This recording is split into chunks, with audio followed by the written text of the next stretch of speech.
Nós vamos, irmãos, abrir as nossas Bíblias no Evangelho de Marcos, capítulo 16. Nós vamos ler a partir do versículo 15.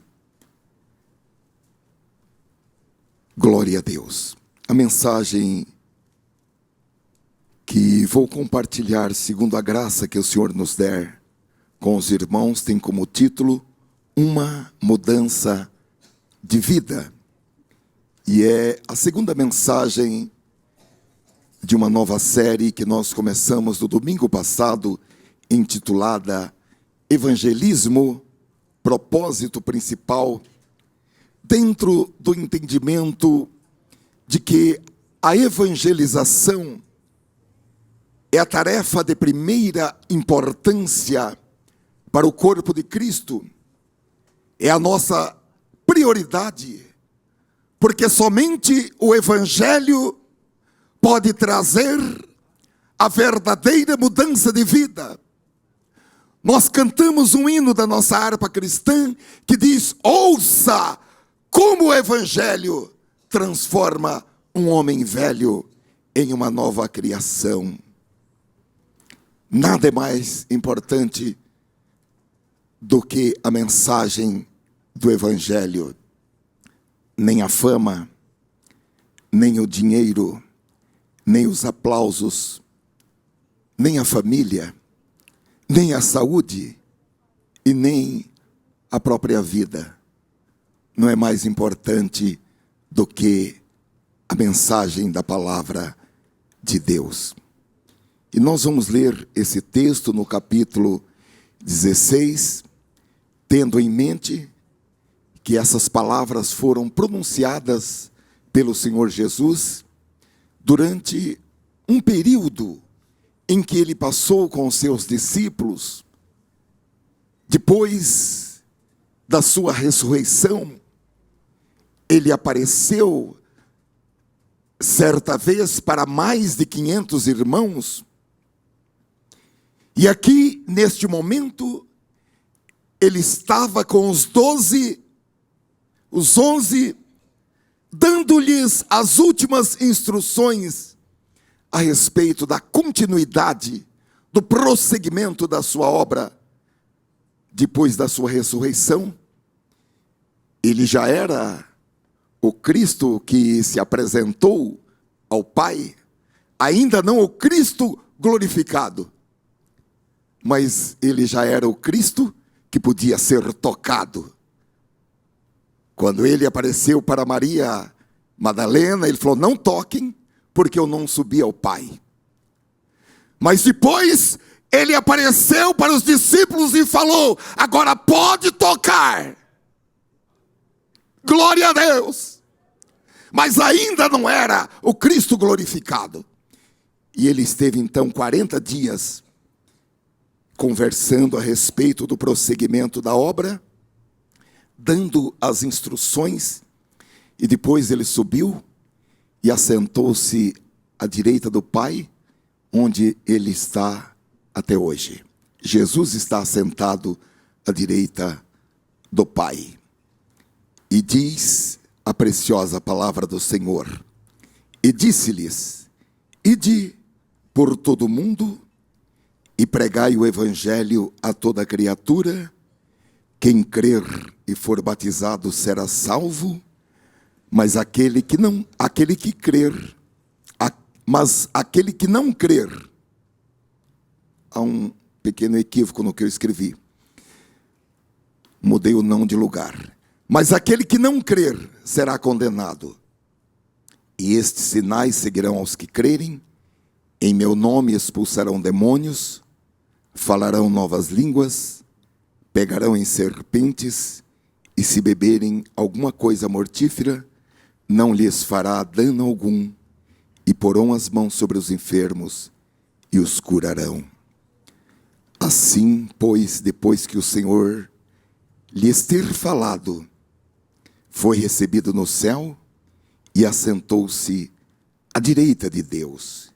E eles, saindo, pregaram por toda parte, o Senhor trabalhando com eles e confirmando a palavra com os sinais que se seguiram. Amém. Queridos irmãos, a evangelização é a tarefa suprema da igreja. Cada cristão, ele é chamado a falar a respeito de Jesus, seja o cristão evangélico, seja o cristão católico. Todo aquele que ostentar esse título, cristão, ele é convocado para falar de Jesus. Alguém já disse que se cada cristão no mundo testemunhasse para uma pessoa por dia, por 7 dias, no 7º dia, Jesus voltaria. Porque todas as pessoas da terra teriam ouvido a mensagem do Evangelho. Há uma premissa em Mateus capítulo 24 e versículo 14 que diz: e será pregado este Evangelho do reino por todo o mundo, em testemunho a todas as nações, então virá o fim. Evidentemente, esse texto, ele traz uma revelação profética do fim do atual estado de coisas e o reino milenial de Cristo, o milênio, porque aqui está falando este Evangelho do reino. O evangelho que nós pregamos é o evangelho da graça. Porém, esse texto, ele faz também uma alusão, uma relação entre a evangelização e o arrebatamento. Porque a questão, meus amados irmãos, não é nós descobrirmos o dia e a hora em que o Senhor Jesus virá para arrebatar a igreja, até porque nós já sabemos que o dia e a hora ninguém sabe, unicamente pertence ao Pai. Mas a questão é nós sabermos o que é que vai acontecer imediatamente antes do arrebatamento. Nós temos o direito de fazer esse tipo de pergunta. Até os discípulos se dirigiram a Jesus e perguntaram: Senhor, que sinais haverá antes do fim do mundo? Então, irmãos, nós precisamos saber o que vai acontecer imediatamente antes do arrebatamento. O que é que vai acionar o despertador de Deus, avisando que é a hora e o dia do arrebatamento? Há um texto em Romanos capítulo 11, versículo 25, que nos traz uma revelação muito grande a respeito desse exato momento do arrebatamento. O apóstolo São Paulo, nesse texto que nós vamos ler, ele diz que se tratava de um segredo. Um segredo. E ele escreveu assim: porque não quero, irmãos, que ignoreis este segredo. Paulo está dizendo: a igreja não pode ignorar este segredo.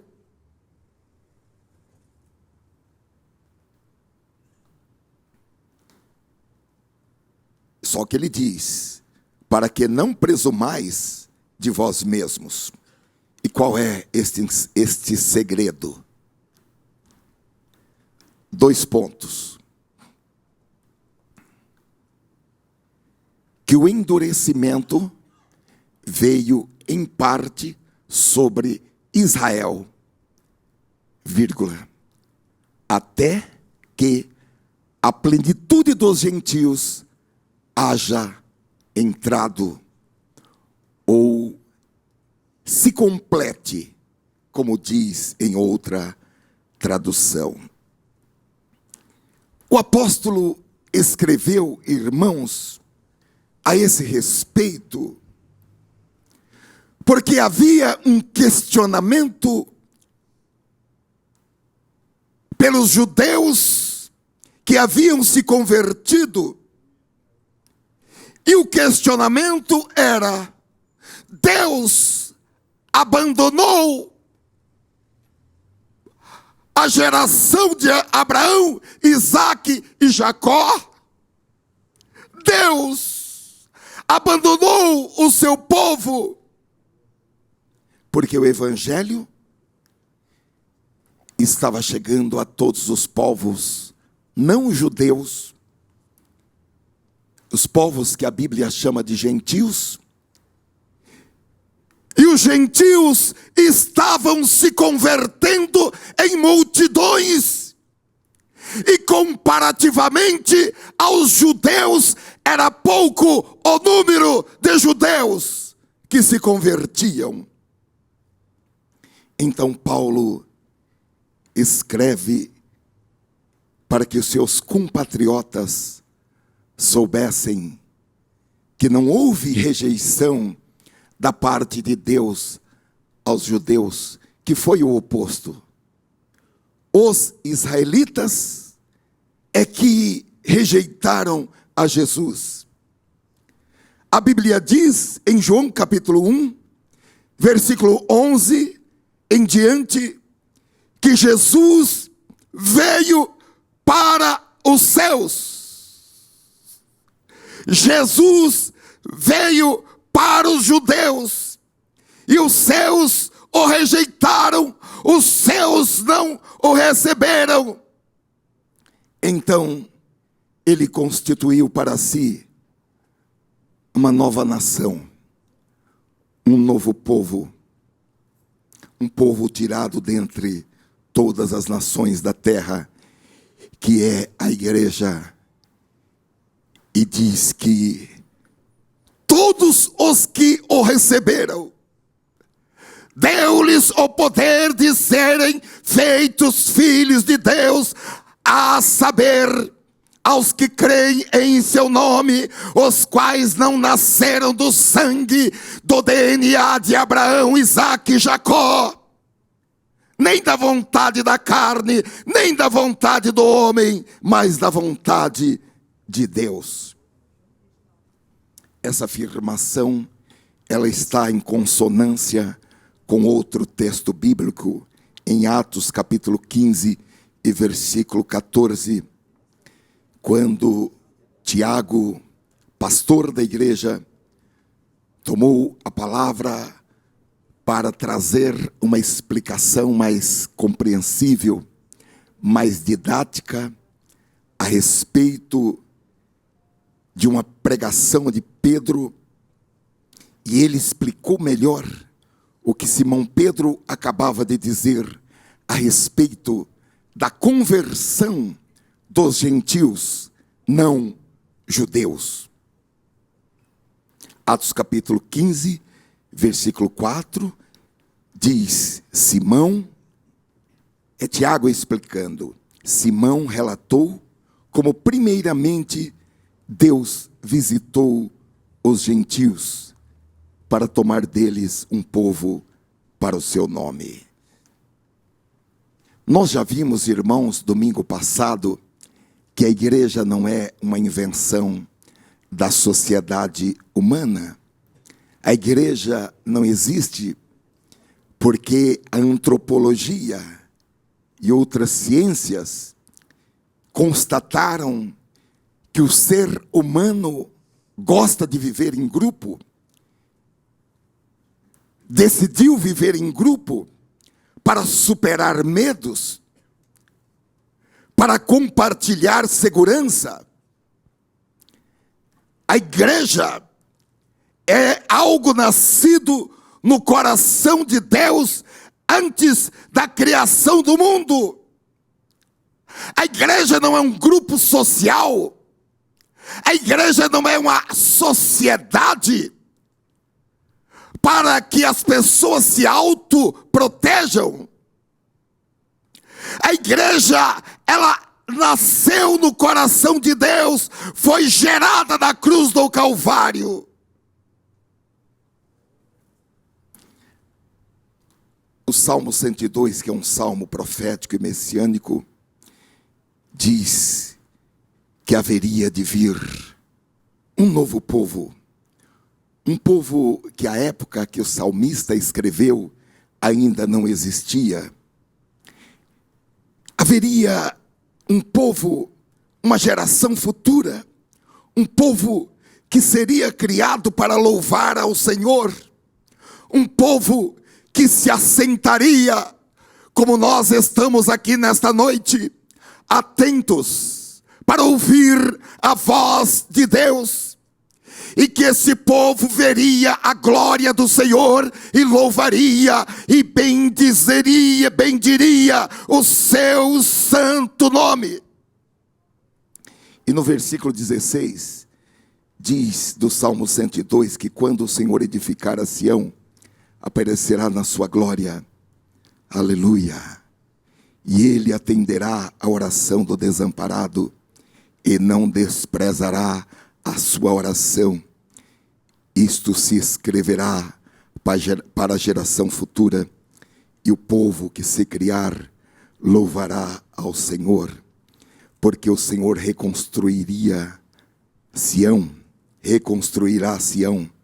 e se manifestará na glória que ele tem. Responderá à oração dos desamparados, as suas súplicas não desprezará.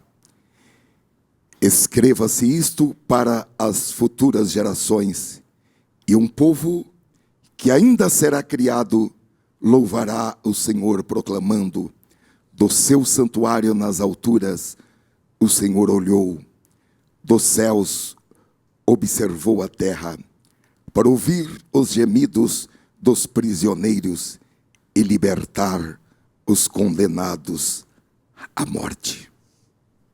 Glória a Deus. O Senhor, Deus, tem uma relação íntima com esse povo que foi criado com propósito específico. É um povo, uma nação, tirada dentre as nações da terra. O povo de Deus forma uma nação, tirada dentre as nações da terra.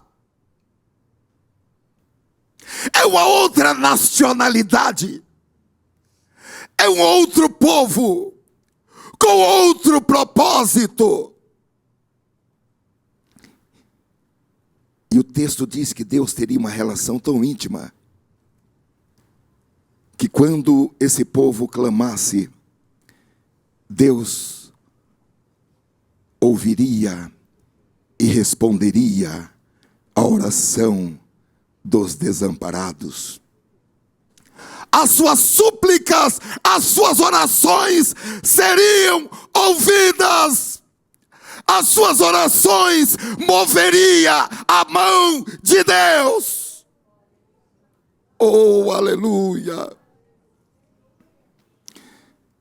Se você trouxe um pedido de oração nesta noite, ou se você apresentou a sua oração aqui nesta congregação de povo de Deus nesta noite, algo sobrenatural está acontecendo, já aconteceu, está acontecendo e vai acontecer.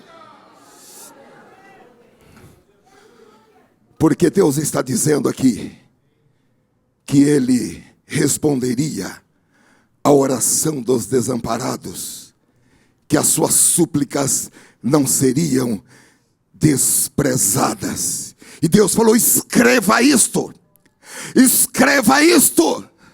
O salmista escreveu e Deus disse: isso não é para agora, isso é para a geração futura. Deus estava falando: escreva isto para eles que estarão em Campinas.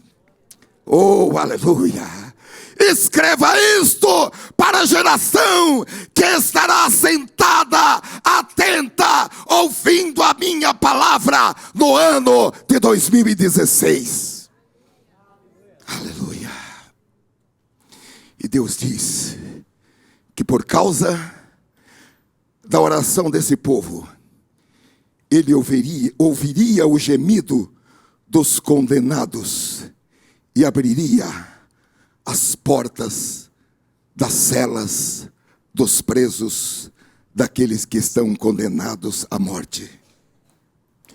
Como eu disse aos irmãos, no domingo passado, o Senhor Jesus, Ele não torna a prisão de alguém mais confortável, instalando um aparelho de ar-condicionado, colocando uma TV de tela plana, colocando um frigobar na cela, instalando na cela uma pequena biblioteca, ou dando um aparelho para que ele possa de dentro da cela comunicar-se com o mundo lá fora.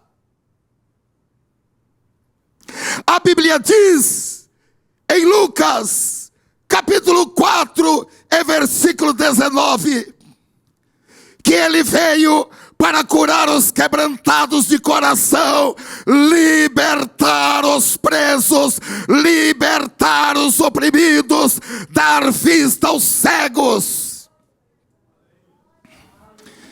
Ele não torna as prisões mais confortáveis.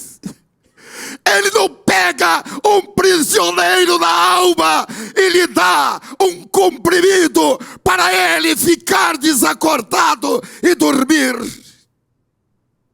Ou lhe dá um comprimido para ele ficar ligado. Ele quebra as prisões.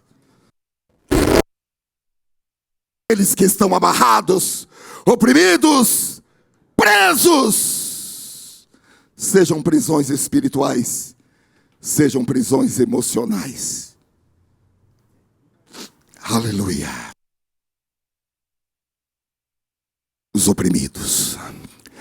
Glória a Deus. Se você conhece alguém que está oprimido, oprimida, se o seu marido é oprimido, não brigue com ele, diga para ele: eu conheço Jesus. Ele quebra essa opressão. Aleluia. Ele liberta os cativos.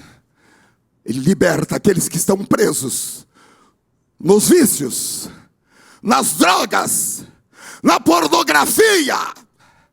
Ele quebra as algemas, solta os cativos para que eles vivam.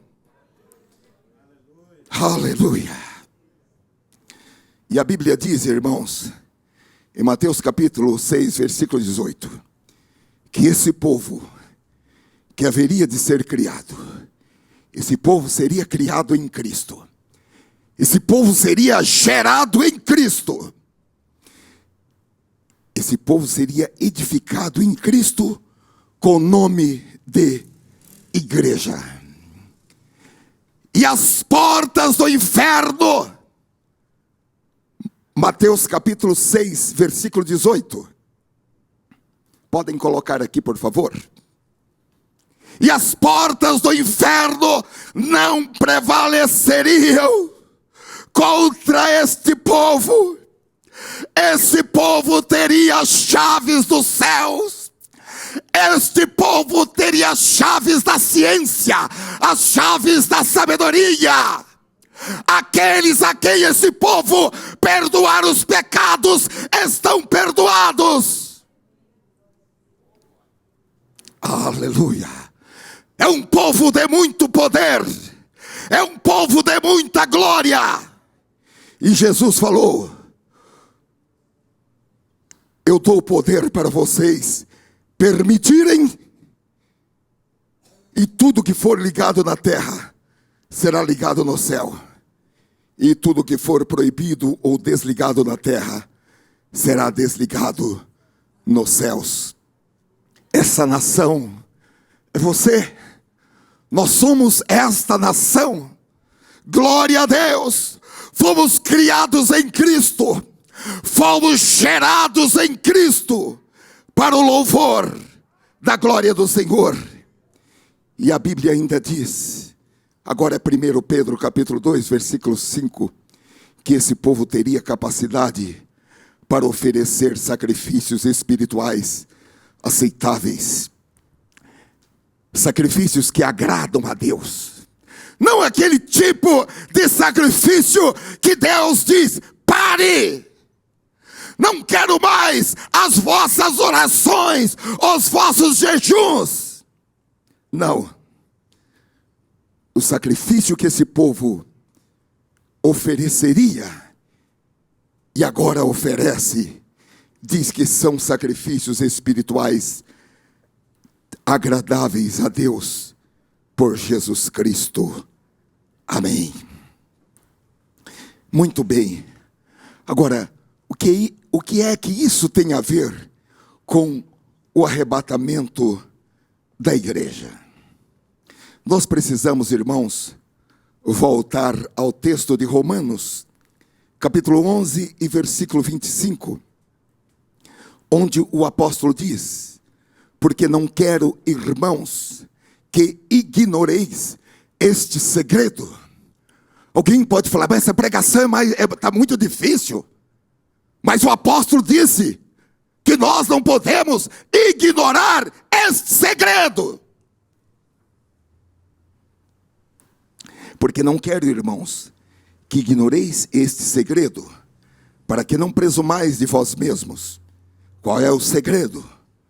Que o endurecimento veio em parte sobre Israel, até que a plenitude dos gentios haja entrado, ou chegado, ou completado.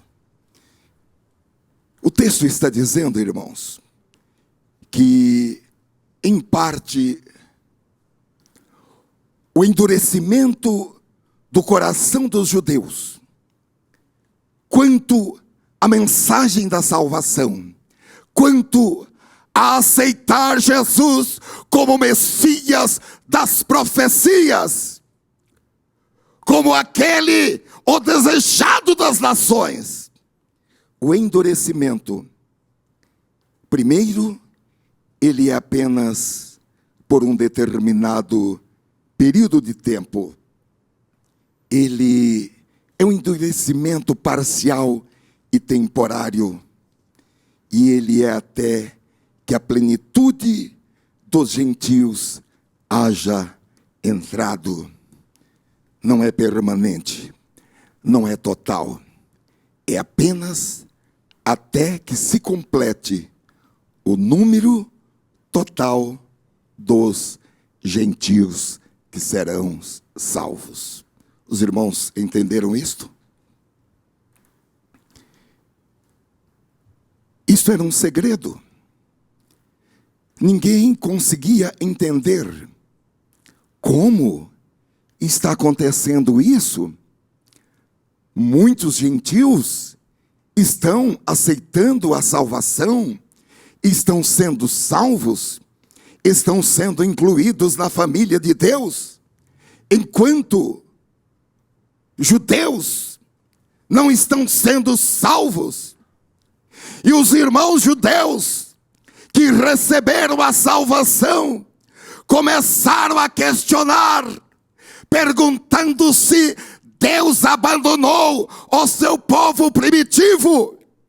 Onde está a promessa que ele fez a Abraão, Isaque e Jacó? Porém, Deus não deixa uma só pergunta dos seus filhos sem resposta. Aqueles que confiam no Senhor eles não serão confundidos. Então, por meio do apóstolo Paulo, Deus trouxe a explicação que o endurecimento de coração dos judeus é apenas até que se complete o número total dos gentios que serão salvos. Isso significa, irmãos, que Deus só vai tratar com Israel depois de completar a plenitude dos gentios. E os irmãos viram que Paulo diz no texto que isso era um segredo que ninguém podia entender. E realmente ninguém pode entender esse segredo, a não ser que seja revelado por Deus. Então Paulo está dizendo a respeito da plenitude dos gentios, que é a era da graça. É o tempo em que Deus escolheu para salvar pessoas dentre todas as nações, povos, raças, línguas, tribos, etnias da terra, e não apenas os descendentes sanguíneos de Abraão. Então, irmãos, há uma relação aqui com o arrebatamento, porque o segredo sobre o tempo em que Jesus voltará para buscar a sua igreja, o segredo é um número. Que número? O número de salvos. Então, quando o número de gentios se completarem, ou ipsis literis, na expressão do apóstolo, até que a plenitude dos judeus haja entrado. Então, até que se complete o número dos salvos, com a conversão do último gentio, quando isso acontecer, Jesus voltará para buscar a sua igreja. Então nós podemos entender também, voltando para as palavras de Jesus, em Mateus capítulo 24, versículo 14, quando ele disse: e será pregado este evangelho do reino por todo o mundo, em testemunho a todas as nações. Então virá o fim. Nós temos que entender como um texto também relacionado com a evangelização de todas as pessoas dos quatro cantos da terra. Glória a Deus. Estamos falando de uma evangelização global de todas as pessoas na face da terra, cuja tarefa pertence à igreja. Os irmãos sabem que anteriormente esse sacerdócio global, internacional, pertencia a Israel. Deus seria conhecido perante as nações da terra, glorificado, amado por meio de Israel. Porém, houve uma mudança. Desde o dia da adoração da idolatria, do ídolo de ouro. E essa tarefa, então, ela foi reservada para a igreja que seria gerada na cruz do Calvário e inaugurada no dia de Pentecostes. Então, a conexão de Deus com as nações da terra é uma tarefa atribuída à igreja. Eu gostaria que você fizesse uma reflexão e olhasse a partir da ideia, da perspectiva de ganhar a última pessoa, da última pessoa a ser salva, de ganhar o último que vai ser salvo. Eu fiquei, irmãos, com uma indagação no meu coração: quem será o último que será salvo? como também quem será aquele ou aquela que vai ganhar a última alma para Jesus, completando assim a dispensação dos gentios. Eu fiquei pensando isso. Quem será aquele ou aquela que será o último a ser salvo? E quem será aquele irmão ou irmã que, mediante o seu testemunho, vai ganhar a última pessoa, o último gentio salvo, completando-se assim a dispensação dos gentios? Porque, de repente, a última pessoa a ser salva é alguém que você olha para ela todos os dias, na sua casa, no seu trabalho, no seu emprego, na sua empresa, na sua vizinhança, na sua escola. Eu fiquei pensando o destaque que haverá para aquele irmão ou aquela irmã que ganhar o último salvo para Jesus. Glória a Deus! Nós tivemos recentemente uma votação no Congresso Nacional e o deputado que votou o número 342 teve um grande destaque, tornou-se até ministro.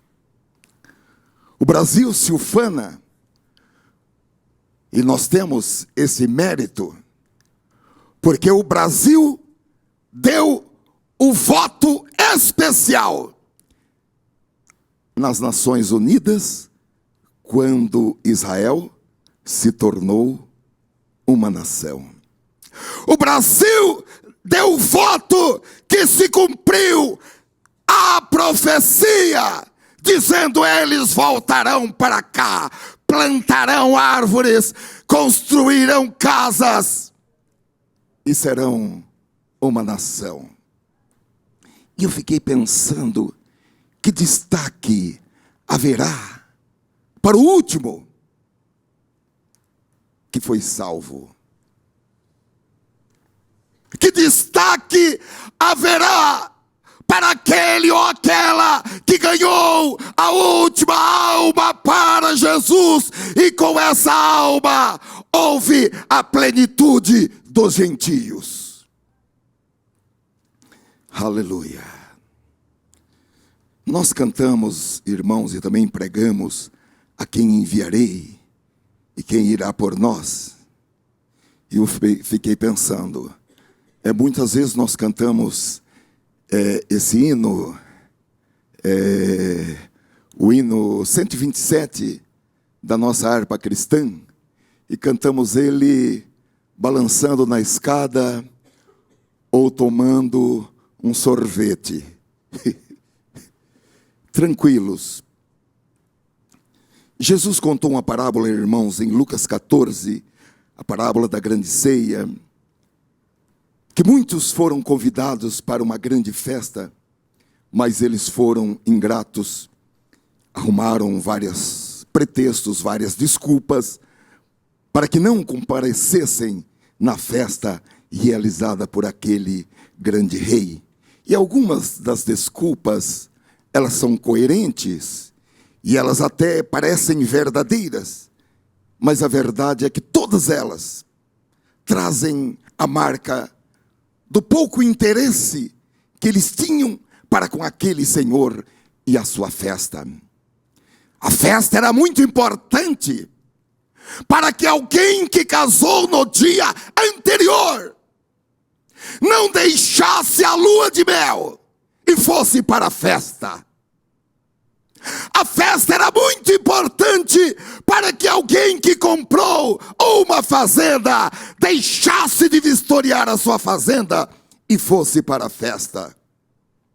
Os convites de Jesus, irmãos, são convites que nós temos que deixar tudo, por mais importantes que tenham sido aquilo, tem sabe, durante anos, aquele casal desenvolveu o sonho do casamento, mas deviam ter deixado, ou ter adiado o casamento, ou ter deixado a lua de mel para outro dia, e ter ido à festa para a qual eles tinham sido convidados. E o que aconteceu?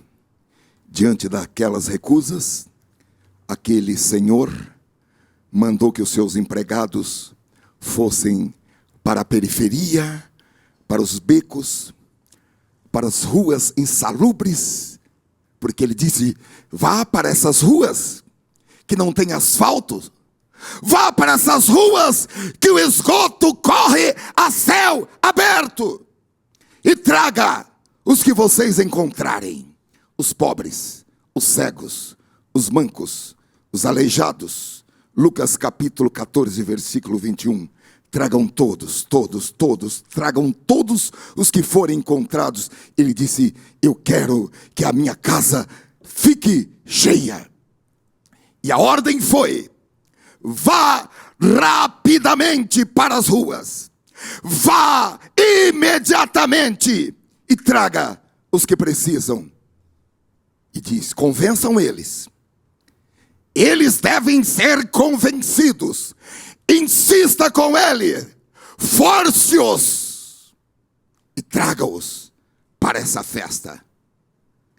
Irmãos, hoje a história está se repetindo, porque muitas pessoas importantes, entre aspas, sábios, entre aspas, os senhores desta vida, eles não aceitam o convite. Agora tem uma coisa: não é porque eles não estão aceitando o convite que a festa não vai ter brilho. Não é porque eles não estão aceitando o convite que a festa não vai ter louvor.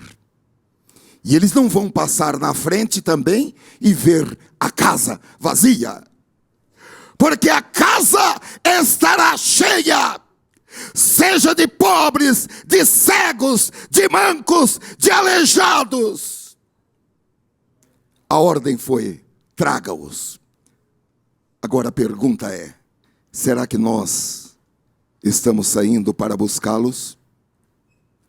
Será que nós estamos falando com os espiritualmente pobres, aleijados, cegos e mancos? Essa é uma pergunta, irmãos.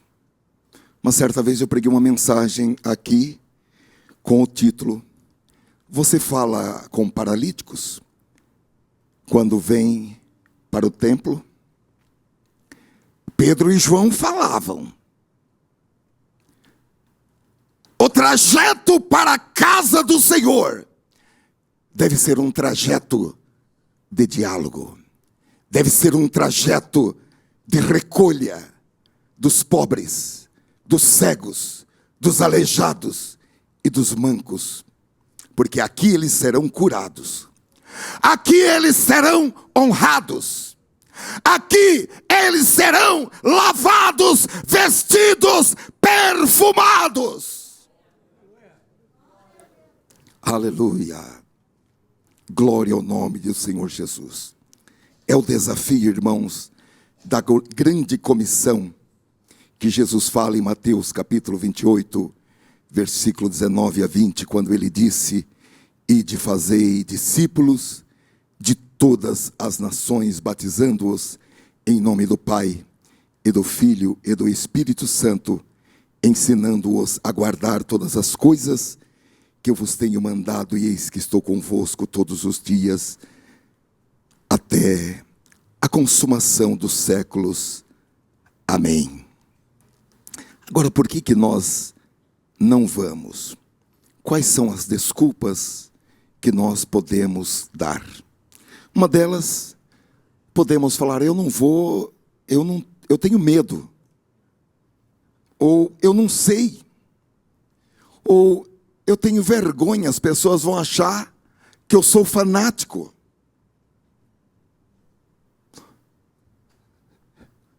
Eu não posso ser um cara chato. Se houver uma oportunidade, eu falo. Mas o que Jesus falou foi: procure a oportunidade, crie a oportunidade, abra a oportunidade. Porque o Senhor estará cooperando. Aleluia. Você abre a sua boca e o Espírito Santo lhe dá a palavra da oportunidade. Mas às vezes nós temos receio de sermos taxados de fanáticos, de chatos, ou também porque nós estamos ocupados demais, ou até mesmo porque nós não nos lembramos e passa a oportunidade. Ao longo da minha vida, eu tenho viajado muito em ônibus, trem, metrô, avião, e eu fico morrendo de medo encarar as pessoas com quem eu viajei 4, 5, 6, 8, 10 horas sem ter falado de Jesus para elas. Os irmãos não ficam preocupados de encarar as pessoas com quem você conviveu e não forçou para que elas aceitassem a Jesus? Não foi insistente. E você estará lá no momento em que Ele separará os bodes das ovelhas. E Ele vai se dirigir aos perdidos com a sentença: malditos, ide para o fogo eterno, preparado prioritariamente para o diabo e seus anjos. Mas vocês vão juntos com eles. Eu fico preocupado, irmãos.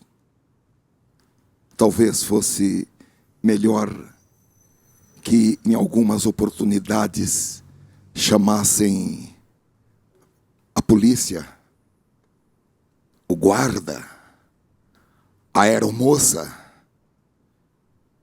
e falasse: arruma outro lugar para mim, ou arruma outro lugar para esse cidadão, que ele está perturbando a minha paz, porque você está falando de Jesus para essa pessoa. Parece, irmãos, que nós pensamos que tudo que nós temos que fazer é abrir a igreja. Se a gente fosse católico, tocava os sinos, que eu acho uma coisa bonita, tocar o sino para convidar a pessoa para a igreja, e abrir a igreja, e os perdidos, pecadores perdidos, viriam correndo para a igreja. Em seguida, o pregador apresentaria uma mensagem da graça de Deus, do amor de Deus, e os pecadores cairiam chorando aqui na frente, arrependido dos seus pecados. Tem crentes com esse tipo de ilusão. Agora, o que nós precisamos atentar na realidade é que, como Timóteo, todos nós devemos fazer o trabalho de um evangelista, levando a mensagem lá fora. Os pecadores perdidos não estão aqui. Os pecadores perdidos estão lá fora. Lá fora é o campo onde deve ser pregado. A mensagem da salvação não é para ser pregada aqui. A mensagem da salvação é para ser pregada lá fora, onde os pecadores perdidos estão. Porque as pessoas que precisam ouvir a palavra de Deus pela primeira vez, elas não virão aqui. Agora é um trabalho que deve ser feito por todos, e nós devemos estar prontos para fazê-lo. O apóstolo diz que nós devemos estar prontos para responder a razão da esperança, a razão da nossa fé. Esses dois textos estão primeiro em 2 Timóteo, capítulo 4, versículo 5. Mas tu, sê sóbrio em tudo, sofre as aflições, faze a obra de um evangelista, cumpre o teu ministério. 1 Pedro, capítulo 3, versículo 15, diz: antes santificai ao Senhor Deus em vossos corações, e estais sempre preparados para responder com mansidão e temor a qualquer que vos pedir a razão da esperança que há em vós. Esse chamado é para todos, inclusive para aqueles irmãos e irmãs que entendem que não têm o dom do evangelismo. É para aqueles que sentem que o seu chamado é diferente. O meu chamado é só para tocar. O meu chamado é só para limpar a igreja. Esse chamado para ser testemunhas de Jesus é para todos. Todos podem e todos devem anunciar a fé com clareza. Devem trazer a luz da palavra de Deus. E todos os argumentos que forem contrários serão rechaçados, porque o Espírito Santo dará sabedoria a você. Não tenha medo. No abrir da sua boca, o Espírito Santo colocará palavras de sabedoria. Os discípulos de Jesus, os crentes, eles não são chamados para pedir desculpas porque estão testemunhando. Nós somos chamados para testemunhar da nossa fé, levando o evangelho, levando a boa mensagem, as boas novas. Só Jesus salva. E como nós podemos fazer isso? O próprio Jesus disse: indo por todo o mundo e pregando o evangelho a toda a criatura. Agora você pode perguntar: isso significa que eu tenho que ser um missionário? Temos aqui o nosso missionário da Bolívia que está aqui.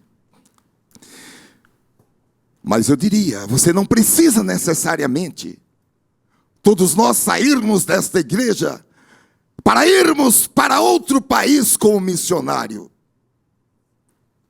Você não precisa sair do seu trabalho e ir para outro país. Mas você pode ir a todo o seu mundo, a tudo quanto está na sua volta, com a mensagem do evangelho. Como eu falei para os irmãos, a nossa missão como igreja é um sacerdócio real. E esse sacerdócio real é um sacerdócio que engloba todas as posições, que engloba todos os lugares, nações, raças, tribos e línguas na face da terra. É uma chamada, e essa chamada é para todos. É para aqueles que estão falando, mas é também para aqueles que não estão falando. Todos são chamados. Agora é uma coisa muito importante, irmãos, que não há essa separação entre o que é secular e o sagrado. Esse negócio de igreja aos domingos e de segunda a sábado, zero. Isso daí é uma mentira do inimigo. E para isso se manifestou Jesus, o Filho de Deus, para desfazer as obras do maligno. Nós erramos quando fazemos essas distinções. Onde você estiver, ali é o seu púlpito. Onde você estiver, você será usado por Deus. No abrir da sua boca, milagres vão acontecer. Aleluia. É 24/7. É todos, ou são todos os dias da semana. Se você está na folha de pagamento de Deus, ou se você quer estar na folha de pagamento de Deus, você pode trabalhar a tempo e a fora de tempo, porque pode ficar tranquilo que tudo pode falhar. Agora, o contra-cheque, no final do pagamento, não falha. Deus é fiel. Deus é justo nos seus juízos. Deus não fica devendo nada para ninguém. E em Deuteronômio capítulo 25 e versículo 4, Deus disse: não amarre a boca do boi quando ele estiver pisando o trigo.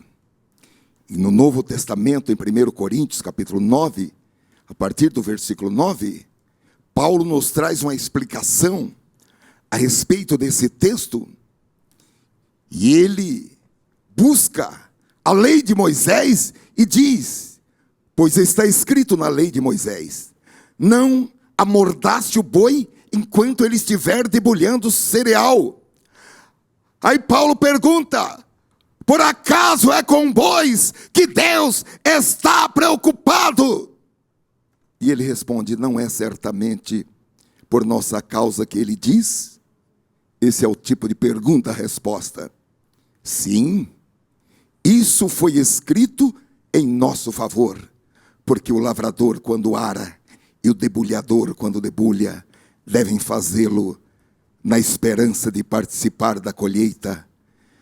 Se entre vocês semeamos coisas espirituais, seria demais colhermos de vocês coisas materiais? Aleluia!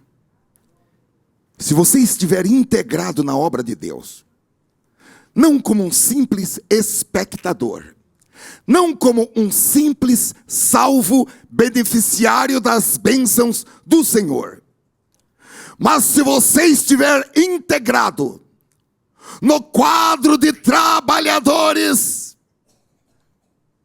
a sua posição na folha de pagamento de Deus, ela apresenta aspectos materiais e aspectos espirituais, no sentido de recompensas espirituais e recompensas materiais. Aleluia. E se você trabalhar a tempo e a fora de tempo, você será recompensado por cada expressão, minuto, segundo do seu tempo. Deus não ficará devendo nada. Há pessoas preocupadas. Eu preciso arrumar um trabalho agora de noite. Se Deus falou trabalhar, o apóstolo escreveu trabalhar e noite e dia. Eu já trabalho de dia, preciso arrumar um trabalho de noite. Eu preciso arrumar um segundo, um terceiro trabalho. Eu preciso arrumar um quarto trabalho. A única coisa que você precisa é que o Espírito Santo está dizendo nesta noite: entrar na folha de pagamento de Deus. Aleluia. E o trabalho não será aqui neste púlpito, ou no púlpito de qualquer outra igreja. O trabalho será feito lá no campo. Onde estão os mancos, os cegos, os paralíticos, os aleijados? Perecendo sem Deus, sem paz e sem salvação. Nós sempre olhamos para o ID como um comando, e realmente é imperativo, mas ele transmite a ideia: enquanto você estiver indo, por onde você passar, enquanto você vai, pregue o evangelho. Onde você estiver, fale do evangelho. Onde? No correio. Onde? No posto de gasolina. Onde? Na fila do banco. Onde? Para o seu vizinho. Onde? No ônibus, na escola. Onde você estiver, fale do evangelho. Aleluia. Aleluia. Por que dessa forma? Porque a regra é que os pecadores perdidos não virão até onde você está. A Bíblia diz que Satanás cegou a mente, o entendimento. Ele desvirtua os pecadores perdidos. Você tem que correr atrás dos pecadores perdidos. Você tem que alcançá-los. Somos nós quem devemos ir lá fora, onde os pecadores perdidos estão. Somos nós quem temos que tomar a iniciativa. Eu acredito que todos nós conhecemos pessoas que foram salvas, pessoas que vieram à igreja, porque alguém muito chato ficou no pé dessa pessoa. Vamos comigo na igreja.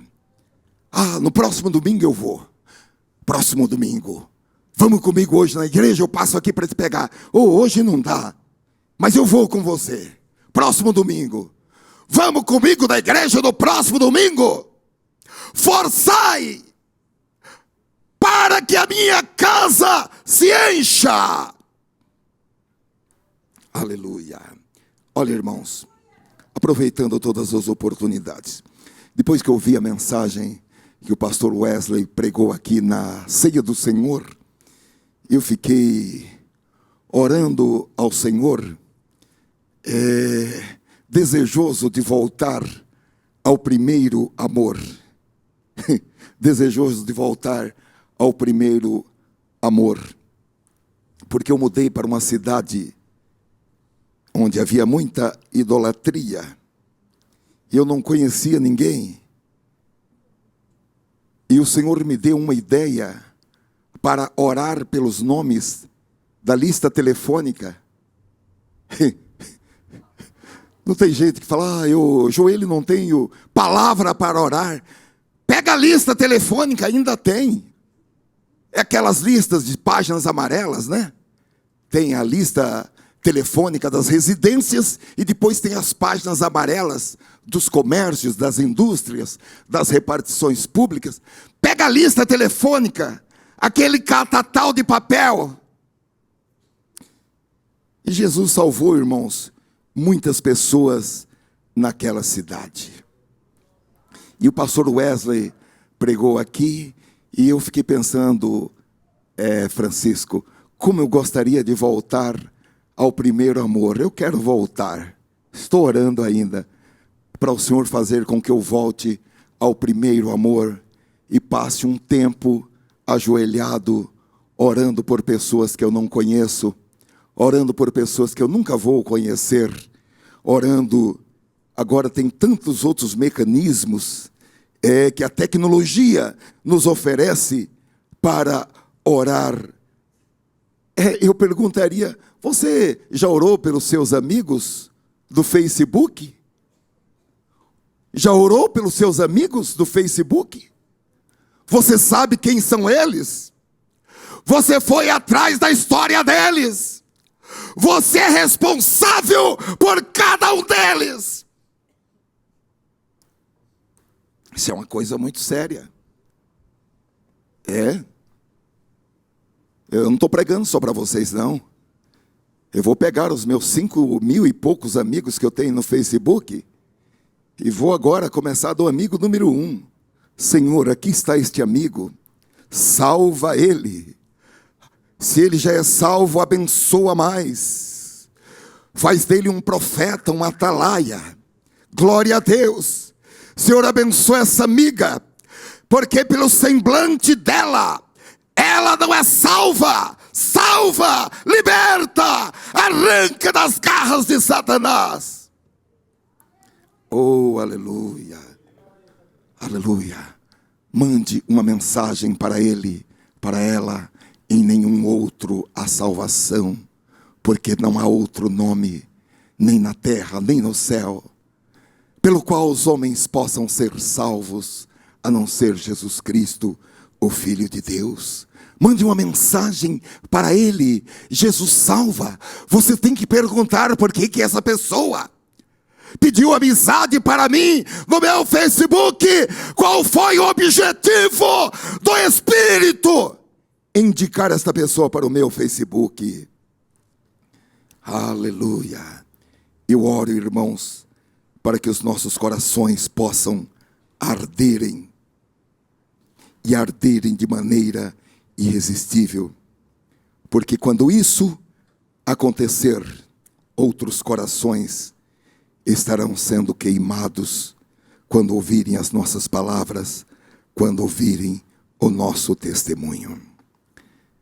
Aleluia. Lucas capítulo 24, versículo 32, diz que isso acontece.